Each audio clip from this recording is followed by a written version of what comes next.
Okay. All right. Good evening, everybody, and thank you to everybody who is here on Zoom and also everyone in this room. I've been very privileged to have been in the field with most of you, copious amounts of time, and learn from you every time we share field time together. I can say truly, without, oh, Jennifer, I'm not able to go to the next slide. The technical issues continue. Bear with us. To be continued.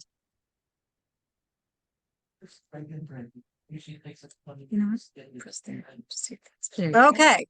We got it. All right. Easy fix, apparently.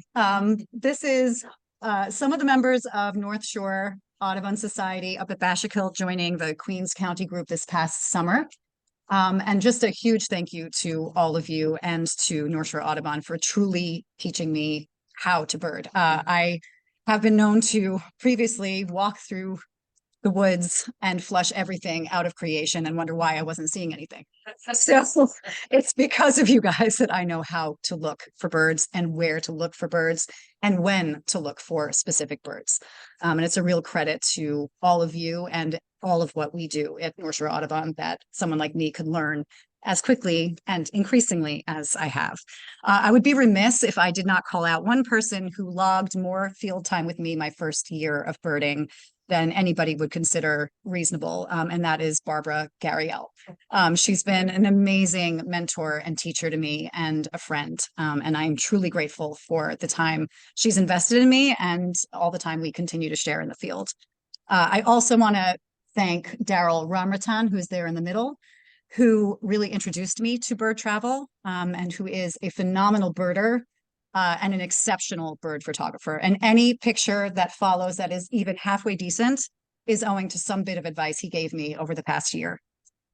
And lastly, but never least, I want to thank Jerry Farrell, my partner, who somehow has managed to put up with this birding obsession that continues to grow. And he celebrates my victories and my gets, and he's always there cheering me on. So thank you, honey. I appreciate it. Well, what better night to head to the tropics than today when it finally felt like winter this morning? Daryl gave me a call on Cyber Monday last year and said, the flights to Trinidad just went down to $500. We have one spot left. Do you want to do it? And to ask anyone who joined that trip if they thought I was coming, every single person thought I was a no. And of course, I just booked that flight, asked Jerry if it was okay, and booked that flight immediately. And so we went from the 29th of January to the 3rd of February. And this is the dry season there. And it's a different type of birding. And while Daryl maintains the wet season is just as good, I loved the dry season there. So we stayed at an eco lodge that's pretty much central in the country in Talparo. I don't have a pointer, unfortunately, but I will. Oh, I can't step away because then you guys won't hear me.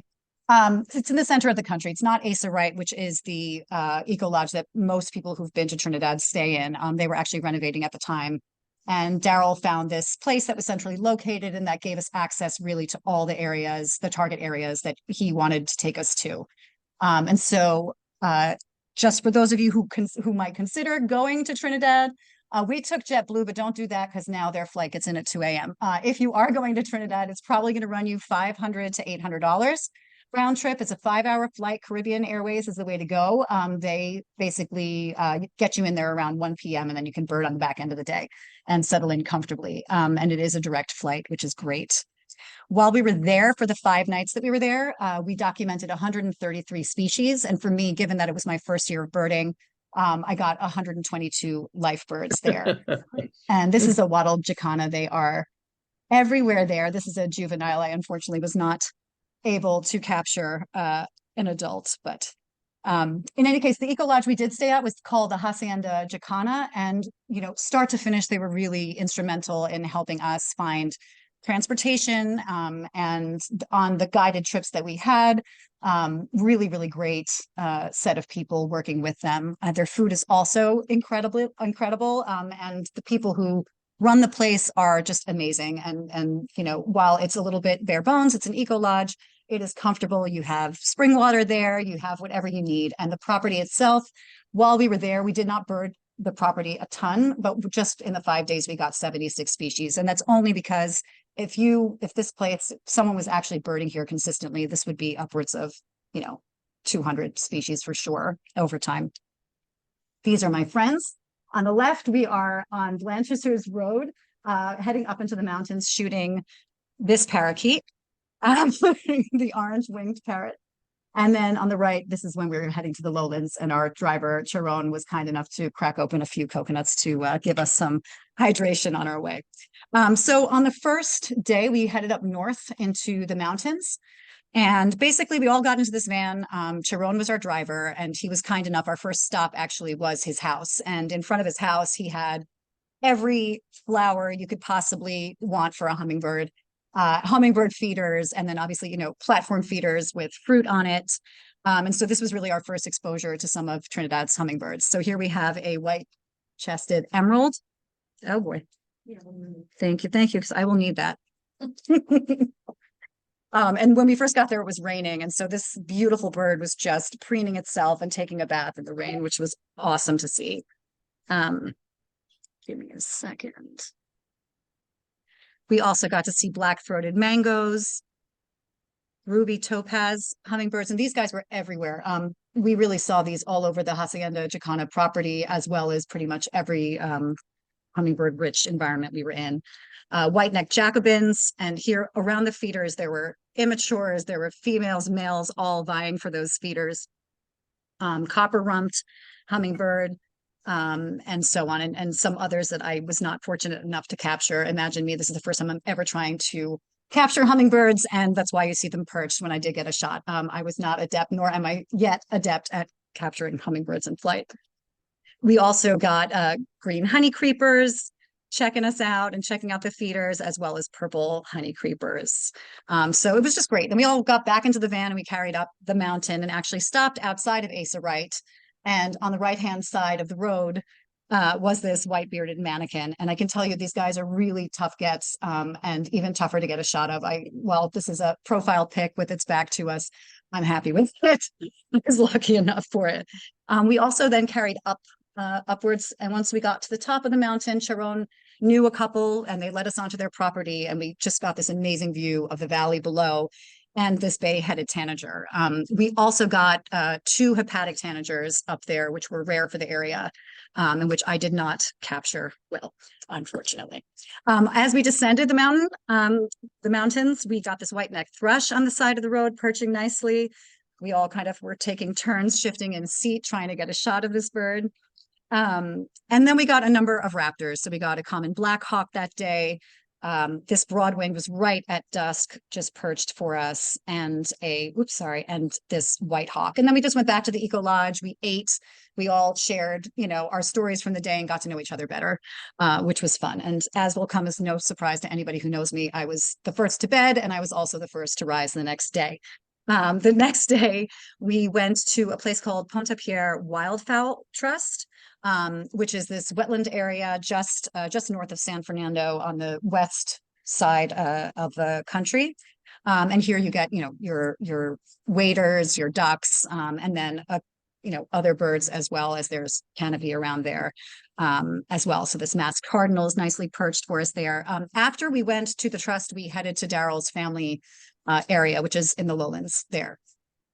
So the first part, these great kiskadees are everywhere, and any of you who have been to Trinidad know that these guys are everywhere. I include this photo only because I was so afraid I wasn't going to get a decent shot of this bird, and this one just happened to be there at eye level, and I was exceedingly happy to see it there. This is another wattled jacana, and these were everywhere in the pond area, in the main trust area where we were. Also, yeah, an immature one. Yeah. These guys are black-bellied whistling ducks. There were countless numbers of these guys everywhere, as were the white-faced whistling ducks were in decent numbers as well. And then you have your anhingas. And this was actually the only individual of the species we saw there. And I remember this woodpecker very well, this crimson crested woodpecker, because the sprinklers had just turned on and it had just gotten really, really hot. And I basically showered in a sprinkler before I returned to my camera to try to capture this thing. Huh? Ruddy ground dove, Looking at the green kingfisher. We got to see a number of these guys slideshow in of various areas. Trinidad and Panama. And then I had to include a photo of the bats because Oh, they are look at absolutely that. everywhere in Trinidad. And one of the main things I was cautioned not to do when we first got to our eco lodge was do not let the bats in the lodge. That was the number one rule. And while my lodge was Over very there. successful in keeping them out, Daryl's lodge was apparently covered in them, and they slept with them on the ceiling the entire time we were there. But they're really cool. They're everywhere. They're there We anyway. then packed up, got in the van, had something to drink, and headed down to Daryl's family place, which is in the south. And for those of you who have not had the opportunity to enjoy lowland heat, it is something. I nearly perished there. At some point, Daryl's aunt was like, "Oh, she needs water," and handed me a couple of bottles. I was dying out there, but it was worth every drop of sweat. So this is kind of really right outside of Daryl's grandparents' home is this really lush area. And this is pretty much in front of his grandparents' house. So we have our Western cattle egret perched nicely on the bovine. We have these guys we got on the side of the road. And of course, yeah, pied water tyrants. The one on the right, I believe, is a female. On the left is a male. Oh, give me a second, guys. Sorry. This purple gallinule was right in front of the grandparents' home. Why not? And this is a Kakoi heron. This was, again, people were just really kind in letting us kind of trespass on their properties. Daryl's family have a number, his aunts are there, his uncles are there. And so, if a neighbor happened to have a good habitat, we were allowed to walk there. There was something really just nice about having that kind of local part to play in it. Yellow-bellied Elania. And then it started to rain, and boy, was I glad that somebody brought an extra parka, because otherwise I would have been completely drenched, including my equipment. So this yellow-hooded blackbird is just drinking the rain droplets off of this leaf. And we have some seed eaters, our blue-black grassquit, saffron finches, which are just gorgeous. And then this crested caracara, just as we were headed to Daryl's grandparents' place for dinner. And that was one of the nicest things about this trip, was to have that real authentic cultural experience. We had real Trinidad food. We were with, Daryl's family the whole time as well. And it really made the trip, I think, above and beyond what I had expected. On day 3, we actually did bird the property of the Eco Lodge a little bit. And then we went to this hummingbird sanctuary called Urette, which is exceptional. So on the property, we finally got to see the ferruginous pygmy owl that we were hearing for 3 days and not seeing. So that was a treat. And we also got this greenback trogon. And this was my first trogon species. I before had the opportunity to experience these guys, and just the way they move and look at you and move their necks, and it's slow and just, they are stunning. So this was a real get. I was very pleased with this. We then went to Urette. Now Urette is this exceptional place. It's near the mountains up north. This is the tufted coquette, and this was obviously one of our target species. They have a pretty limited range. They're in Trinidad, parts of Venezuela, Guyana, a little bit in Suriname, but they are not, you go to Trinidad, this is a species you want to get. And yes, it took me about 10,000 photos to get one in focus shot of this bird. So you show up at this man's house, and he keeps these feeders around, and every flower he has is hummingbird friendly. You have to book a time slot with him, and then you have to sit there for an entire hour while he talks to you about hummingbirds, while you have these guys flying around you, and you can't pick up your bins and look at them, and you can't take a photograph. I was dying. We were all dying. Our cameras were in our laps, and I was at one point rageful. In the end, very kind man. His wife is an amazing cook. They, gave us lunch as well, and then he set us free into his yard, which is not big. It's a small spot, but of the 18 hummingbirds that Trinidad gets, 14 are documented here regularly. Oh, just that necklace of feathers. It really is an exceptional bird. We also got a long-billed starthroat, many of them, and then blue chin sapphires, copper rumps, and all the other hummingbird species that I had mentioned before. And again, I'm somebody who I like a multitude of species. And so while most of the photographers stayed with the hummers the whole time, I just got frustrated and I started birding the property a little bit differently, and saw this random bird go up into the canopy. And I was like, Daryl, what is that? And we looked, it took us 20 minutes, but this guy descended finally, this tropical parula.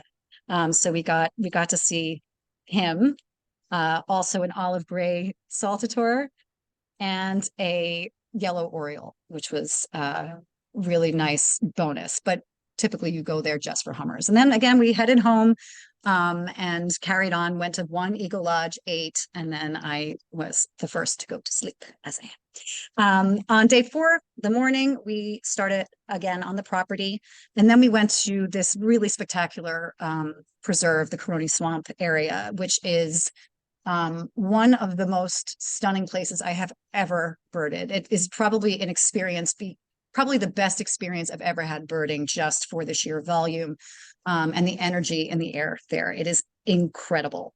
But at the Hacienda Jacana, we got this rufous-tailed jackmer.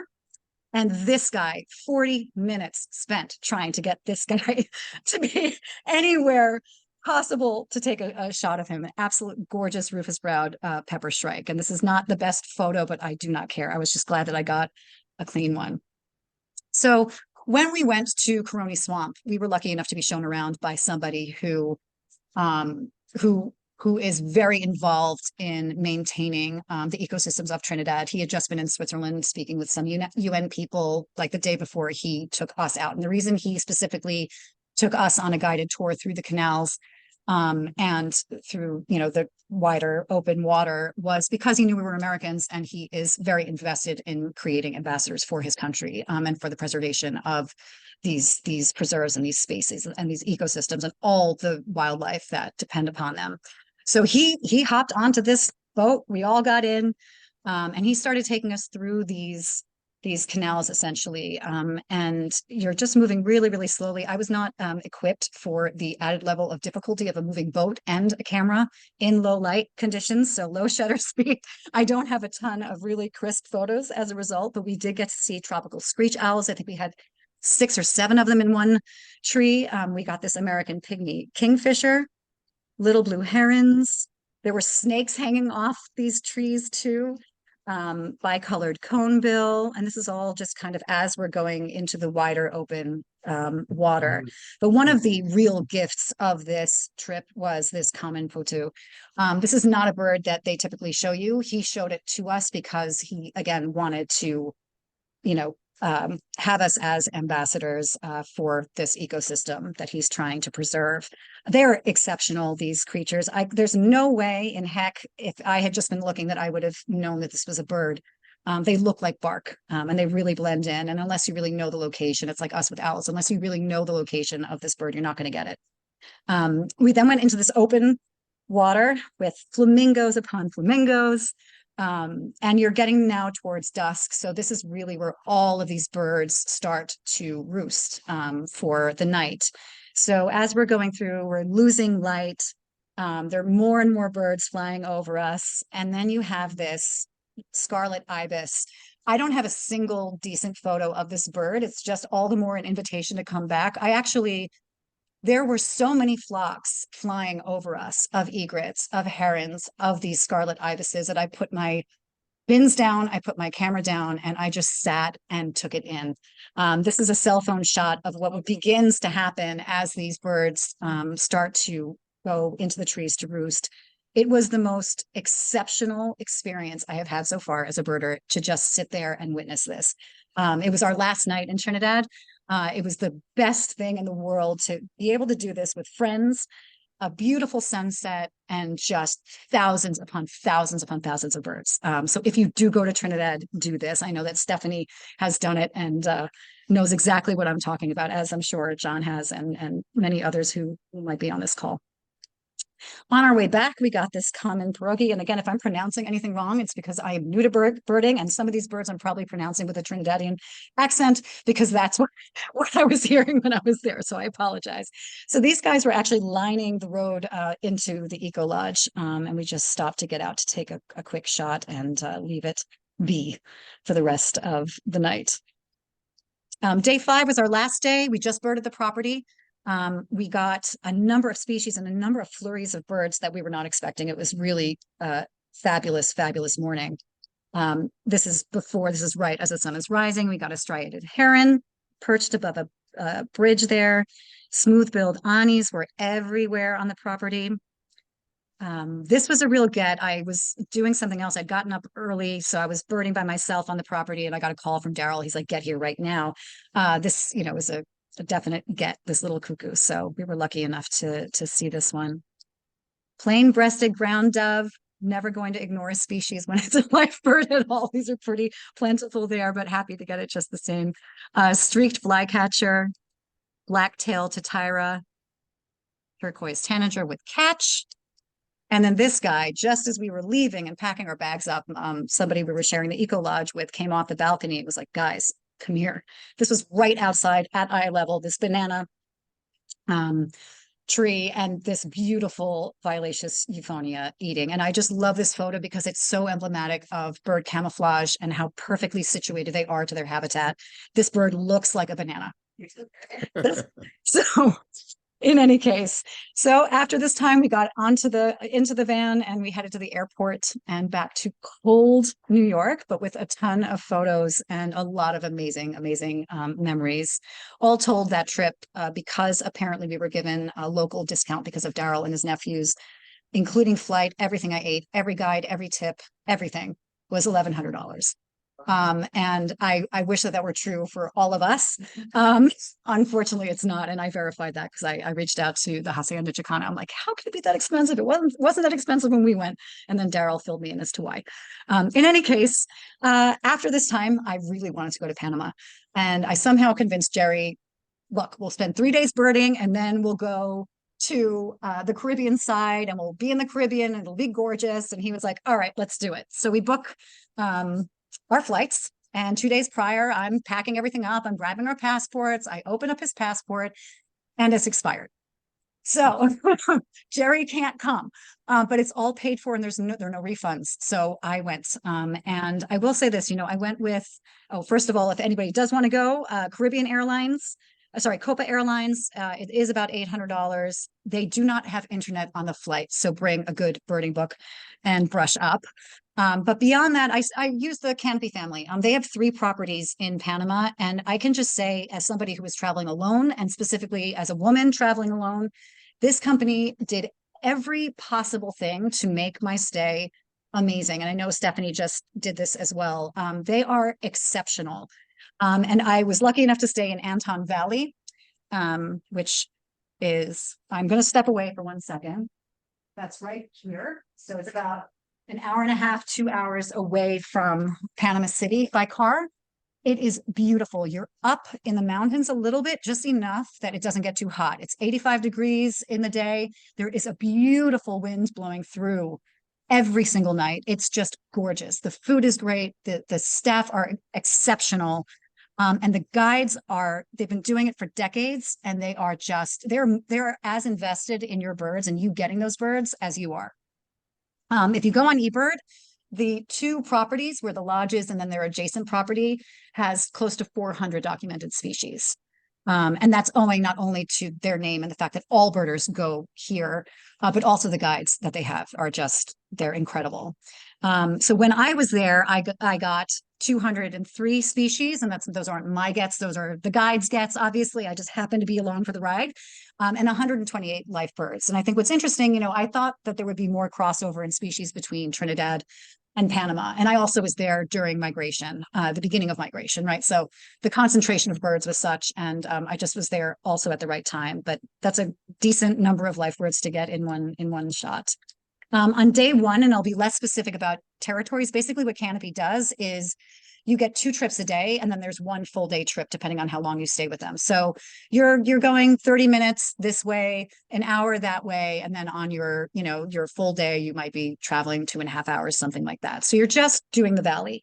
But it's done so as to maximize your species. So here we have another trogon species, the collared trogon, that I was really happy to see just sitting there.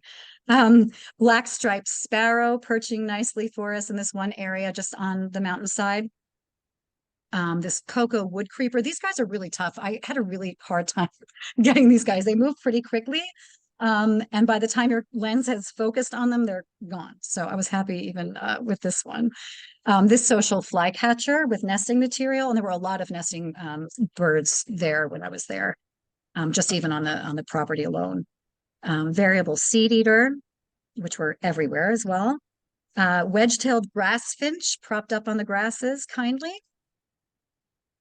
And I was really happy on the back end of the day. They took us to this private property that nobody has access to. You can't even, these aren't even really like eBird hotspots necessarily, because they don't eBird, the guides. They know how to, but they don't typically eBird. And it's really the people there who do eBird who might, but this is a private property. If you're going there by yourself, you're not going to be allowed in. So we got our nice long-billed net wren there, lineated woodpeckers, 2 of them. And then this gorgeous spectacled owl. And one of the things that I really appreciated about the guides is they did not let us close to this bird. They really walked us up to a point in a very specific way, and that was it. Not that I was with birders, I was not with photographers, and so there'd be less likely for people to, try to get close. But I definitely appreciated that. So that's one of my favorite pictures of the trip, actually. Day 2, we took a full day trip to the Pacific, or the Gulf there. I love these birds. I love the sound that they make. If I could play you a recording, I would, and actually should have had that teed up. These crested oropendulas are everywhere, and their nests are these long sacks, and there are usually like 40, 50 of them in a single tree, and they just shoot in and out of them. This is the bird like jetting its way out to go get food for its young. They're incredible. And if there is a wind, they're all moving back and forth like that. They're gorgeous. Swainsons were on the move when I was there. There was one morning we got out at about 6:30, 6:45, and there were 20, 30 of these guys, lifting up off of the trees to carry on their migration. It was really cool to see. Also, when we went down south, we did get Savannah hawks, roadside hawk, and a number of other raptors. This, according to the guide, was a real get. This Ferenguin, if I'm saying that right, mango. Orange-chinned parakeets, groove-billed anis, not to be confused with the smooth-billed ani in Trinidad. And this guy, I'm so happy. Like I said, wood creepers are tough. And this guy was kind enough to just sit tight for one moment. The straight-billed wood creeper. Panama flycatcher, lesser yellow-headed vulture, fork-tailed flycatcher. And who knew, as a new birder, I had absolutely no idea how many flycatcher species or tanager species existed until these trips. This is one ID I'm not 100% sure of. I'm 80% sure that this is a northern scrub flycatcher, but I am happy to be corrected. And then when we got down to the water, to the Gulf, these frigate birds were absolutely everywhere, as were whimbrels and a host of other species. And then we took a nice long drive back, and on the side of the road was this striped cuckoo at one point. And so we all got out of the car and got to have a really, really nice look at this guy. I remember it being really windy then too. It was really holding onto that branch. Day 3, I actually got my own guide because everybody left. So there was this one group of 8 that were together, and then I was kind of with this motley crew. They all left, and I got my own person, which was really amazing. So black vultures, by the way, I'm sure anybody who's been, the tropics are everywhere, but I finally got this one perched. This is one bird. This is the only individual that I saw of this species when I was there. And this is another one where the guide just pulled off on this random side of the road. And I was like, come on. I was like, okay.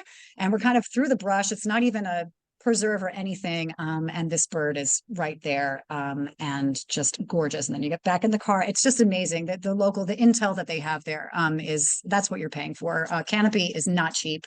I think it was worth every cent.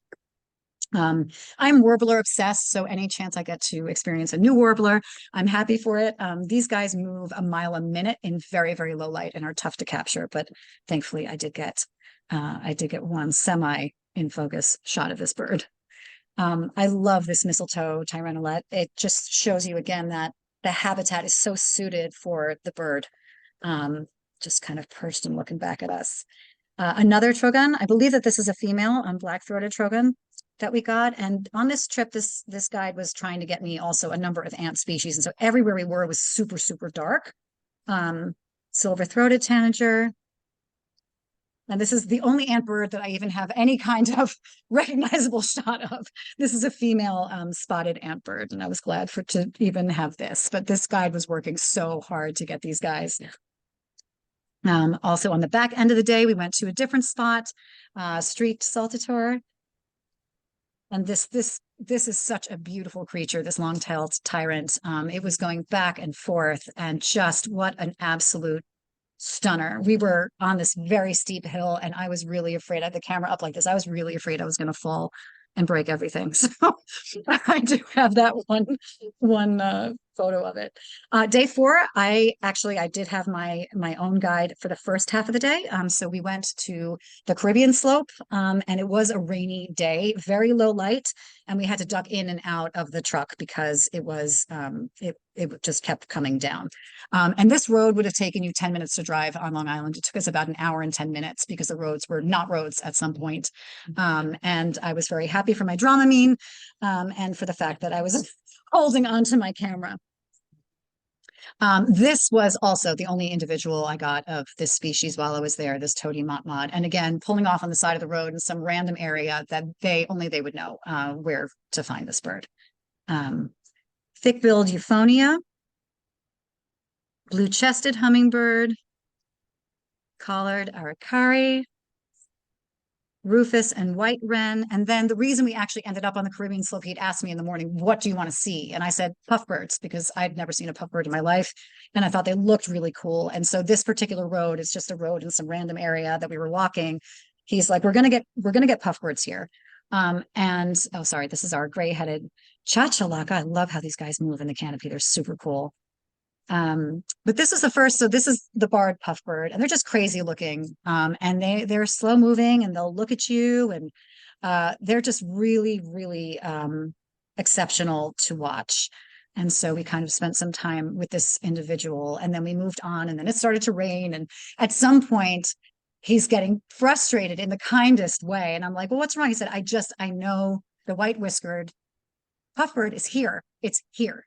It's just not here. And you know how frustrating that is when you take somebody to show them either, an owl that, a location or some other species, and it's just not there when it's there 99% of the time. So he's like, at some point I'm like, it's okay. It's about to rain. That's all right. Let's get back into the truck. We have one puffbird, and we're about 10 feet away from the truck, and he stops and he goes, there, right there. And this guy was just sitting there at eye level, white whiskered puffbird. This is a male. I had to really lower my shutter speed to get this shot. This is taken at 1/25, and any of you who shoot know how low that is. I had to take about 900 photos of this bird to get one in focus because it was such low light. But this is my favorite shot of the entire year, is this bird right here. Also because we worked hard for it, and thank God this guy was able to spot it, because I don't know that I would have known even where to look. And this is what presumably is its mate, the female. So we got both. And then we got back into the car, and it rained like hell for the rest of the day. As you can see. On the back end, I said, oh, let's go out anyway. It doesn't matter. I don't mind getting wet. So nice lesser goldfinch. But this was really worth it. This is Lessons motmot, just a stunning species. And motmots, I didn't even know what a motmot was until I went to Trinidad and discovered that the Trinidad motmot only exists in Tobago. So I was happy to get this guy. Also tawny crested tanager. And that night was the night I got super sick with a parasite. And I have never been sicker. I don't remember being sicker. But the next day I just told them, I'm not going anywhere. It's Gatorade, and that is it. And I refused to not bird just the same. So I went onto the property and just birded the property while I was there. So nice palm tanager. That's all right. I'm coming back to the sickle bill.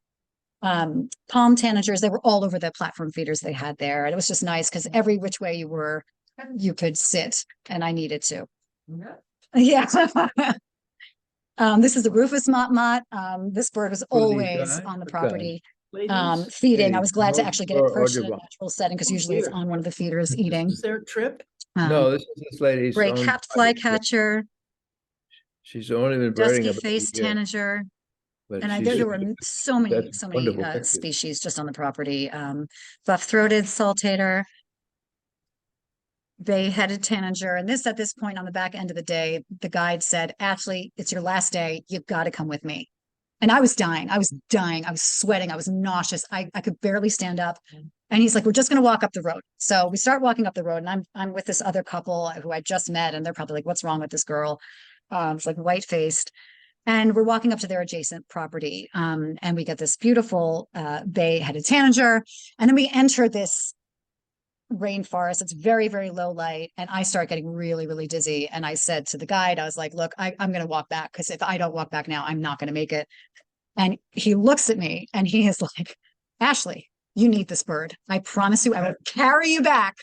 I will carry you back myself if you collapse, but you have to get this bird. Sorry, we got a snowy bellied in here.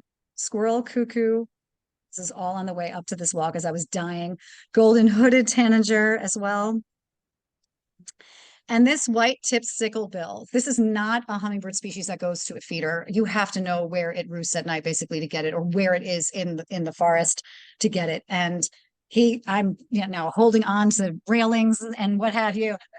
And he's like, there, it's right there. And then inexplicably, then I had an extra 15, 20 minutes in me to actually try to get a decent shot of this bird because I was so excited to see it. But that was my last day there. In the morning, still super, super sick, but birding the property before they took me to Panama, back to Panama City. Social flycatcher, beautiful bay wren, clay-colored thrush. And these guys, I'm just obsessed with these guys. I don't know what it is about that cap that makes them look like they have some kind of expression. Common toady flycatcher, they were, nest building and all the rest of it, while I was sitting on a bench just watching them. And then again, my rufous capped warbler. And that concluded my trip to Panama and concludes this presentation. I do want to say, if you do go to Panama, know that you're going to need to bake in a night in Panama City, because that flight back to New York leaves early in the morning. And so you will need to bake that into your trip. But I do want to thank you guys again for giving me the opportunity to share my photos and for being such great teachers and mentors to me. So thank you so much. Of some interest. She doesn't know very much, but her pictures are amazing. I was say, in both countries, with we see a lot of flamingos and everything. Do they have crocodiles and alligators? So Taman's, yeah. So we were actually birding at night around the Hacienda Jacana, and I don't know anything. It's Daryl's country. We're all just bumbling and following him in the dark, and at some point he goes, oh, we'll need to watch out for, and I was like, what are you talking about? So yes. And I do know, like when we were in the South by his grandparents' place, he said, as we were in the field, there are coral snakes here. Just watch out for those. And then I was like, okay, they can look up. I'm going to look around my feet. I don't need that here. He is an ICU nurse. So I felt a little bit more confident if something like that happened. But yes, there's certainly a lot of wildlife there, snakes and everything.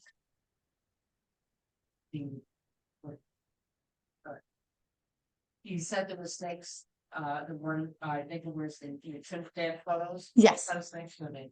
Oh gosh, you know what? I do not know. I did have some photos. I just confined most of the presentation to birds, but I do not know the ID. And the bats.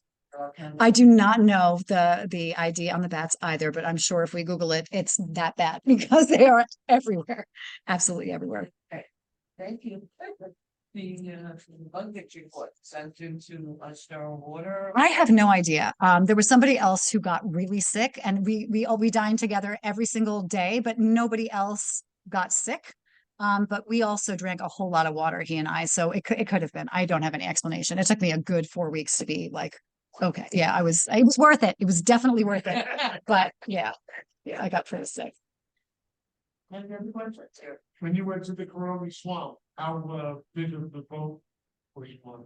Was it a small little one or? I think it was probably a standard size. I'm a terrible, Well, with your group, was it just your group or you had others? well, it was just our group, but it was his whole family came. So I would say we were probably 12 people, something like, yeah. Now, I want to say, how did you get on this one trip? I mean, is this a trip that's done every year or? No, I just really lucked out by meeting Daryl in the field, and we got to talking one day. He was doing a walk at Frank Melville, and I joined. And he just started talking about some of his bird traveling, and I was like, "Oh, that's I just expressed interest. I love traveling." So, Jerry and I travel all the time. Or pre-COVID, we certainly did, and he just when somebody dropped out, he was like, "Oh, maybe Ashley wants to come." So, and we I think Darryl does it every year. he goes all the time. Brings photographers primarily, so photographers burn mostly for his photography. Yeah, well, that was his first trip with photographers to Trinidad. He goes all over the states, Arizona, Texas, all of that. But that was his first trip with people to Trinidad. So I felt really lucky to be included on that. These are excellent photos Thank you. selected out of a bunch that weren't so. Oh, 100%. Anybody who shoots birds will tell you you are dumping 95% of what you take. And it's time consuming, but thank you. Thank you. Well, Yeah. it's the camera lens that you're using. I use a 200 to 600 millimeter lens. I don't have a prime lens. Sony asks $14,000 for an f4 lens, so I refuse to buy it. And can't afford it anyway. No, she will eventually. But yeah, it's just I mean the lens, the whole kit is probably 8 pounds, something like that. Okay, and do you have a Tripod? No.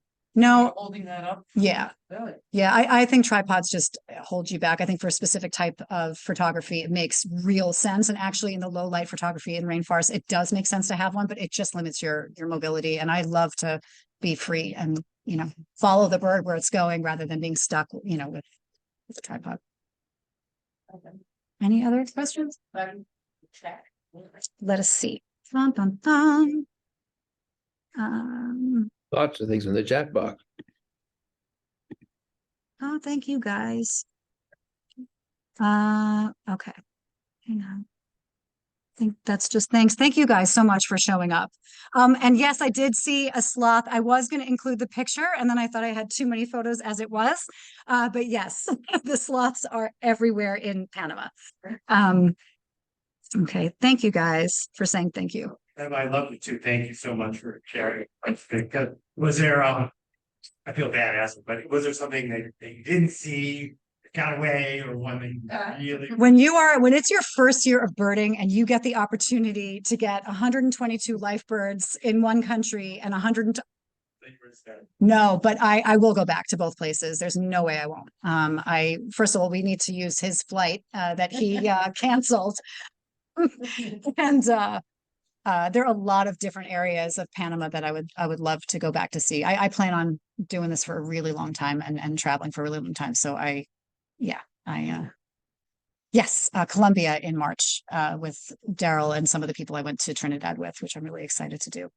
So yeah, fun stuff. Calais, so about 5,000 altitude and kind of just birding from an eco lodge that's there. Central. Yeah, Sure. I can't wait. I'm Yeah. excited. For those who don't know, Colombia blew everybody else out of water on the Christmas bird count, 1,700. It's just incredible.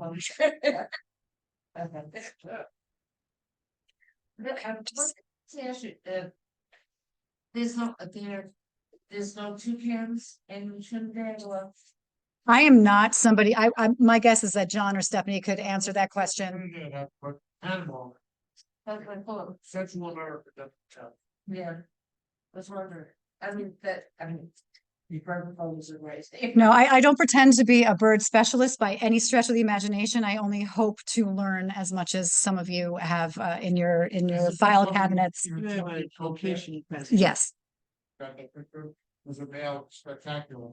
And that flower that's in it, specific flower they love, it's got a very small leaf. Oh, cool. That's the flower, you know, it's that. Good to know. Someone's just asking if I did Pipeline Road. I plan on doing that. I did not spend time in Panama City apart from being dropped off sick as a dog at a hotel and then collect myself to get on a plane the next morning. But I absolutely would love to do that. Stephanie, did you do any of Pipeline? Okay, so yeah, Stephanie just got back. And that's not your first time to different trip, sorry. Okay. And I think that's everything. Yes, no, channel build. Oh, yes. Okay, got it. Channel build toucan in Trinidad, Keith Klein says. So thank you guys. I really, really appreciate you guys coming, especially on a cold night, and all of you for attending as well. Thank you for sharing. Cheers, bye. Thanks so much. Genuinely.